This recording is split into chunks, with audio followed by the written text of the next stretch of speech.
Okay, welcome back. Let's go ahead and finish this up. But let's recap. So in that first part of the essay that I broke down, right, on page 2, Maritza wrote about, kind of summed up this conversation or this conflict between critics about basically how they see poverty having an influence, right? Some say it's a negative influence, some say it's a positive. And then that whole example on Maureen was an example of how poverty had a negative influence on Maureen, right? She kind of had to basically she was subjugated, to borrow a term from the author there. Basically she had to use her sexuality, right? And that goes back to that interdependency, right? They lack the idea that women lack agency, right? That they have to depend on men. And that it directly supports the thesis statements that Esperanza narrates the stories of multiple women in her community from which she draws inspiration. So if you're thinking, well, how would she draw inspiration from Maureen? Well, it's kind of like a cautionary tale. Like, I don't want to be like that. All right, so let's pick it up as the second paragraph on page 4, as the author now moves away from Maureen, okay? Vignette, and I'm right here. Vignette after vignette, Esperanza accounts the stories of entrapped wives that suffer from constant abuse. The entrapment, whether physical or mental, is an ever-present theme throughout the story. From the beginning, the audience is able to perceive that Esperanza feels imprisoned by her socio-economic status. Just like Maureen, so she's making a comparison to Maureen here. She has the constant desire of leaving Mango Street, and we get that from the very first page, right? Having a house of her own, and achieving personal success. In some sense, Esperanza is in constant search of her identity, but unlike Maureen, her approach is clear from the beginning. From an early stage in life, Esperanza knew that she didn't want her future to depend on a man, and she refutes all forms of male dominance. So, as a reader, I can kind of sense that now that I'm making a prediction that the writer is going to use Esperanza from, as the other side of that critical debate, as how poverty can be used to inspire women, to, empower women to get out of their situation. So we have a quote down here. In A House of My Own, Esperanza reveals her strong desire of being an independent woman by stating, not a flat, not an apartment in back, not a man's house, not daddy's, a house all my own. And we talked about this in the Zoom session. I kind of asked you, right, so I think we discussed about how the house, this house from the beginning was maybe the actual structure, right, 4 walls and a roof. But the house of my own kind of metaphorically becomes something else at the end. Although her current socio-economic standing is a defining factor of the experiences she must face, Esperanza knows that her future will be brighter if she sticks to her ideals. And we talked about that in the Zoom session as well. She's very independent, very strong character, dynamic. Hint, hint, right, if you saw the breakdown of the prompt.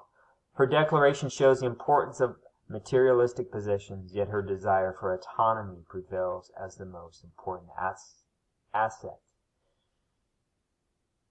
Right, and so that kind of goes back to that critic, Brendan O'Neill's critic,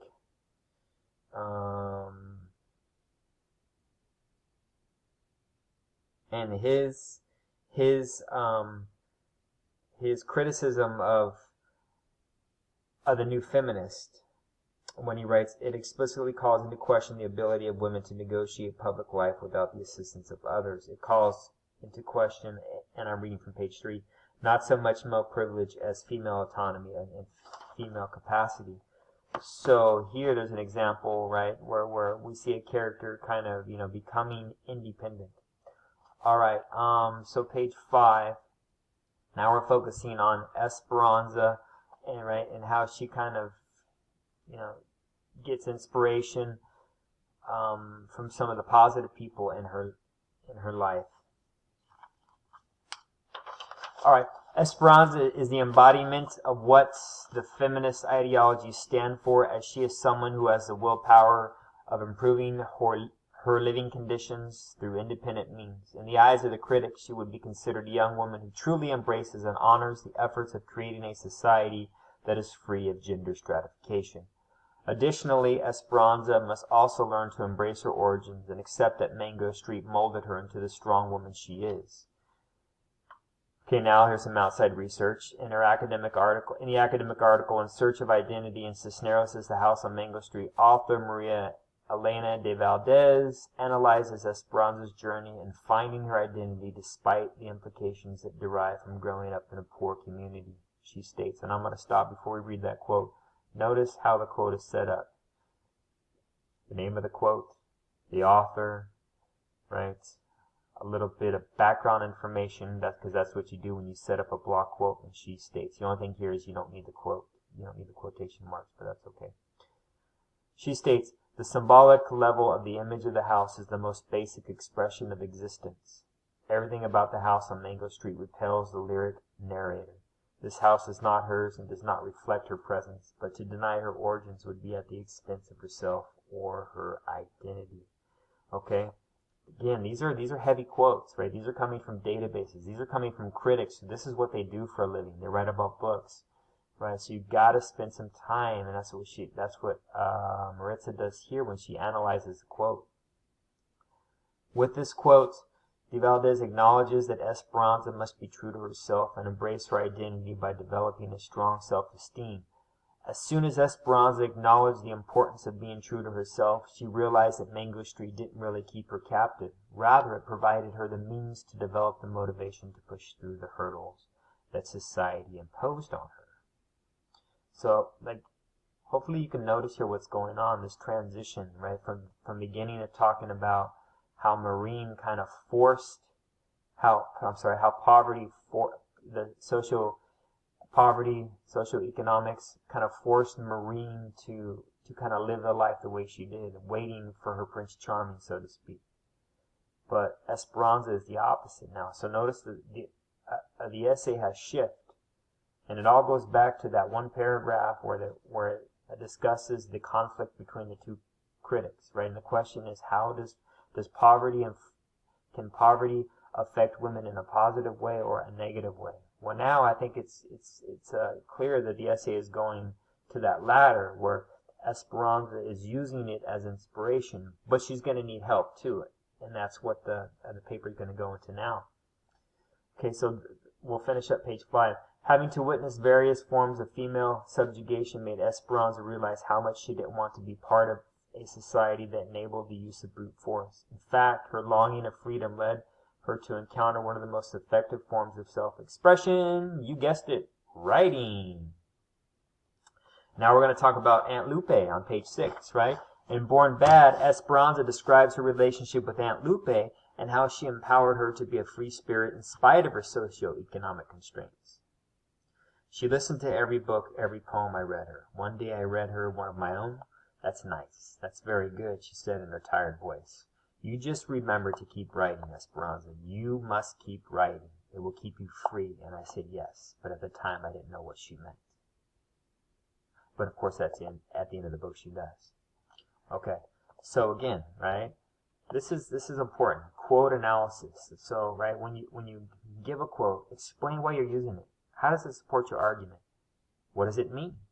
From the women of Mango Street, Esperanza learned that growing thicker skin was necessary in order to survive a male-dominated society. Aunt Lupe saw in her niece's writing potential, and she unknowingly empowered her to cultivate her talent through education. Most importantly, Esperanza drew inspiration from the negative experiences lived, and by the end of the novel it was clear that her ideals were so firm that they would never succumb to the oppression of men or poverty. We're starting to wrap it up now. Misogyny will end when women decide to change their self-conceptions and begin to perceive the effects of poverty as triggers that enable them to break the mold. Alright, so I'm going to read that again. Misogyny will end when women decide to change their self-conceptions and begin to perceive the effects of poverty as triggers that enable them to make the mold. So unlike Maureen, right? For Maureen, poverty kind of forced her to adopt the gender roles, to succumb to the patriarchy. But Esperanza is the opposite. Esperanza was able to have her breakthrough when she decided to pursue education, as it became clear that only such path would break her free. And here's another, right? Here's another source. In the academic article, Chicana Empowerment Through Escape, Coping with Poverty and Womanhood in the House on Mango Street, author Kathy Johnson analyzes. So like when you're going to set up a quote like this, you got to preview it, just like Maritza is doing here.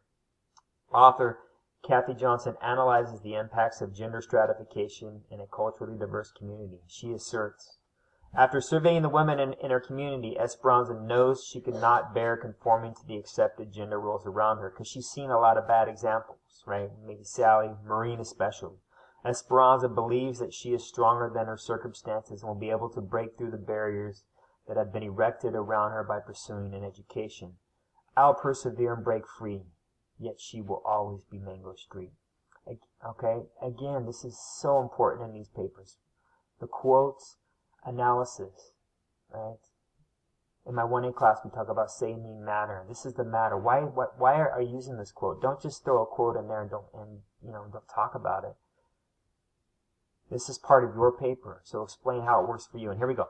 With such assertion, Johnson points out the importance of having empowering figures that fuel our ambitions. In this instance, Esperanza had to fuel her fire through the experiences of the women in her neighborhood. Thanks to them, she was able to figure out what she didn't want out of life, live under the shadow of a controlling man. And we talked about that motif, that common theme, right, of the women kind of gazing out the window that's trapped in that symbolic house, right, that could represent patriarchy. Esperanza is a living personification of the feminist cause, as she is an impulser of women's advancement in society, all while still embracing her humble beginnings. All right. And, she basically wraps it up here. This is the last paragraph. Let's go ahead and read it. I got a couple of minutes. Finally, The House on Mango Street was written with the purpose of empowering women. Although vignettes are focused and showcasing the impacts that poverty has on the treatment of women, we seem both positive and both negative. We should take the multiple accounts of physical abuse, entrapment, abandonment, and exploitation as a source that conducts the fire to keep fighting for gender equality. So, that's kind of, if I go back to the outline that I gave you, one of the last things that I wanted you to do is, why is this important? Why is this book important to read? Well, here, Maritza is answering that question. In the novel, Maureen becomes a model of exactly what women in society should not do.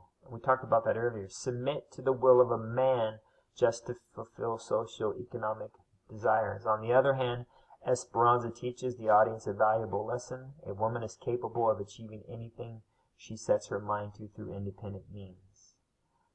Okay, I'm going to stop there because I only got a couple minutes left. Yes, this essay is challenging, but this is basically the gateway, right? This is part of the Golden Four. This is the last essay. I mean, this is basically, your transition to junior, senior level, right? College writing. So it's important that I prepare you to do that. But this essay can be done, right? As you can see, hopefully, me breaking it down and me giving you kind of, these what to do each week, right? Will kind of help you. Just don't feel too intimidated because, even if you have 2 or 3 points, it's all about, expanding on those, growing those points. If you think of it that way, I think you'll be fine. And I will be available in the coming weeks for Zoom, and you're going to rely on your classmates to give you some feedback. And if you follow my advice and send your paper off to a tutor, that's going to help you as well. But I'm out of time. I hope this was helpful, and I look forward to seeing you soon.